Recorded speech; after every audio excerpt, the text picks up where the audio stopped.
See, this is the thing, I learn everything new every day. Peony, let's go in. Okay, let's go in. So you can see all the architectures here, right? Usually this place would probably be packed with people. Yeah.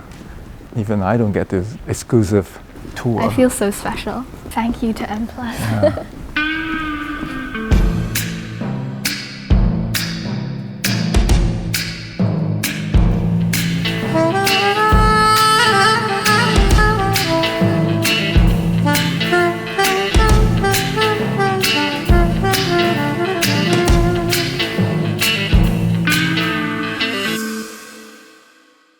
So we are here at such a special place, the M+ Museum, and you are the chairman. When you were a teenager like me, did you envisage this would happen? What did you imagine your career would be like back then? Well, funny enough, I actually did graduate from college with a studio art degree, and I was a painter. To be very honest with you, I didn't start off with a studio art degree. I started with an econ major, but then my health got into some problems, so I spent quite a long, extensive time in and out of hospital. I was looking through the syllabus and trying to find what other classes I can take while I'm off campus. And studio art came up because there's a subject under the art department that called independent study, which allowed me to do whatever I want. Because I was so ill for so many years in our hospital, so my parents basically said, hey, you choose whatever please you. So wow, for the first time I have that choice. And it's great, it's led you to where you are here. And that's why sometimes life is so funny. In fact, when I first came back to Hong Kong, I was too intimidated to tell anyone that I graduated studio art, because you can imagine the first thing from their question would be like, why? What kind of job are you gonna get?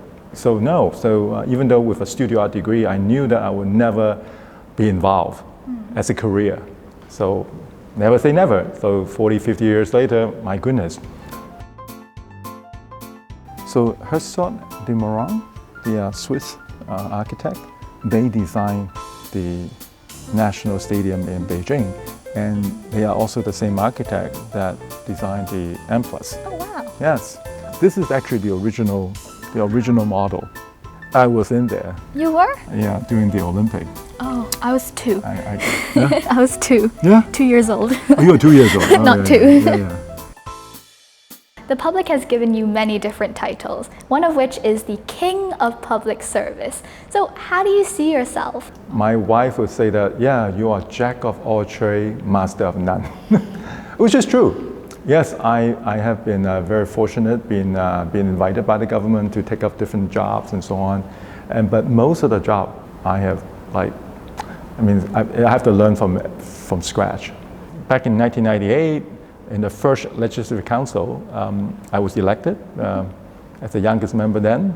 And shortly after I got elected, the then Madam President of the Legislative Council, LegCo, she summoned me to her room. And she said to me, Mr. Chan, among the 60 members, you are the only one with an art degree. I first thought that maybe she thinks I'm not good enough. Turns out, what she said was, well, now the Hong Kong returned to the motherland, to China, and the first time we have our own Legislative Council, and we need a new logo. Oh. So you are in charge. Wow. I was like, wow. And then a few years later, I got a call from the government again. This time they said, hey, we want you to be in charge of heritage conservation. And I responded with, I know nothing about heritage conservation. And the government official said, did you study art? I said, yes, but art and conservation, heritage conservation is not the same thing. No. You are the closest person we can think of, because we need someone who appreciates the aesthetics, but yet at the same time, you are from the business sector, so you know how to strike the balance between conservation and development. Then, of course, came West Kowloon Cultural District. Again, I was asked to chair the Palace Museum to start with, and now with M+. And you look at this is an amazing architecture. You can see through the harbor and see through Hong Kong Island, right? This is amazing. I love this place. Every time I come here, it's like, wow. What do you see is the future of M+? I'm so thankful that Hong Kong have West Kowloon Cultural District, because for the first time, now we can say we have these international standard of cultural offerings, not just the local people, but to attract the best talent to come here and choose Hong Kong as their home. You said that you were reluctant to talk about your arts degree and how your parents would have disapproved if it wasn't for your health condition. Do you think that this perception, this negative perception on an arts degree has changed throughout the years? Oh, I think it has changed dramatically. Of course, there's still certain stereotype, right? The parents today, I find that is far more receptive to that. But in addition to that, and you look at what we did to West Kowloon, right? Now, West Kowloon is an ecosystem.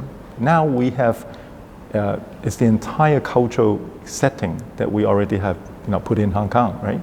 Not just benefiting Hong Kong people, but also from the mainland China, from GBA, but to the region as well. Together with that, we also bring the best talent. And it's not just the artists, right? You think about the whole setup here, lighting, installation, you name it, right? So you need the entire ecosystem to build. Now, there's a long way for Hong Kong to go because we have never trained up those type of people in the past. Today, now that we have the hardware, the software need to follow up. So there is actually a career path for young people to come and work together with the hardware we already built. Can I say this 30 years ago? Absolutely not. But today, clearly, you can see that there's no turning back.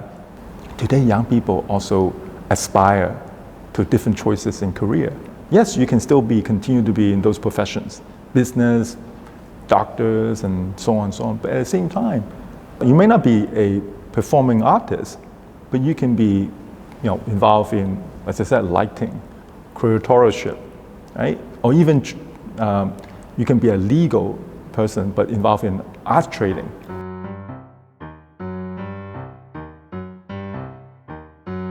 In the next 15, 20 years, and hopefully we will have a music center, we have the Broadway Theatre, and all this will come along the West Kowloon. How can Hong Kong continue to stay relevant and stay important? It's not just about the professional career, it's about everything else. Out of curiosity, do you have any expectations for your children? I think every parent has certain expectations, so I would be lying to you if I don't. In the old days, you would think, oh, I'm music, oh, I'm art, I'm science, and I'm this and that. Today, we are talking about crossover, right? Collaboration. You think about the term being used today, like med tech, medicine and tech, art tech, fintech. This is the scary part today as you as a student. The thing that you study today, or you might think you're studying for the future, but who knows what the future is? That's why I keep emphasizing on keep those options open. I'm someone who always strives to be positive, but it's not always easy. So I'd like to ask you, how do you maintain such a positive, excited attitude towards your work and towards life in general? You are absolutely correct. Life is always full of surprises, good and bad. My health continued to be not in a great shape, right? But it's been 40 years now, almost 40 years. And finally, I don't know how, I somehow managed, I don't know, I can't remember exactly what happened, but after 10 years or so, I finally learned to accept that this is going to be my life with me. I mean, my health saga started when I was 18, almost your age. And my doctor at the time told me that, while I was only 18, I had to live like someone in the 50s. But it's so amazing, right, Peony? Once I accept, my attitude changed. Because prior to that, I'm always in complaint mode, in denial mode. But once I finally learned to accept that, and then I start to see things from the positive side of it. And so I always convince myself to think of something, light at the end of the tunnel. What do you think about the Hong Kong cultural industries? What is its significance to the Greater Bay Area or to our country on a national level? Obviously, the rest of China has also now opens up to the world as well. But I think the one features that Hong Kong still have is the fact that because under the two system, there are still lots of things that is very distinctively Hong Kong, and we should take advantage of that. Because the fact that we're connected to the West for all this year, so we know what the rest of the world look at Chinese civilization. So we should present this artwork in the lens of the outside world, looking in. Even though it's the same object, but the perspective is different. And I think that's where Hong Kong can add value. I see you as someone who always grasps new opportunities and takes on challenges. I'm curious, what is the next challenge you want to take on? What is in your future? Do you have any plans? Funny enough, right? I don't usually set off with something like all the other things I do, right? Today I look at Hong Kong, right? We've gone through some very difficult time last couple of years, and a lot of people have lost hope or direction, right? Especially the young generation. So it seems that now this is becoming now my new mission, to go out and like spending time with you, talking to you, sharing with you my perspective of the future. Of course, you can't take 100% of my words. You need to absorb and understand yourself, but at least you get a chance to hear me out, hoping that I can help to instill this hope and the direction to the next generation.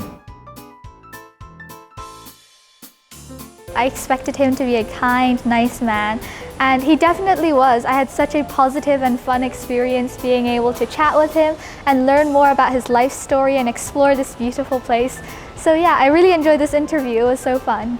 She's absolutely very professional. She's well prepared for the interview, and she asked all the right questions too, especially because we have a free flow. She can follow through very well. So I think she's done a fantastic job, and she definitely can be a very good professional reporter one day as well. I want to stay positive and continue to have hope for the future. I want to be open to the different opportunities that I have. And thirdly, being different and unique can actually be a good thing, and I should use it to my advantage. I hope that many people will continue to find out how exciting the future of Hong Kong can offer to them. And hopefully they'll inspire them to have new hopes and the new inspiration for the future.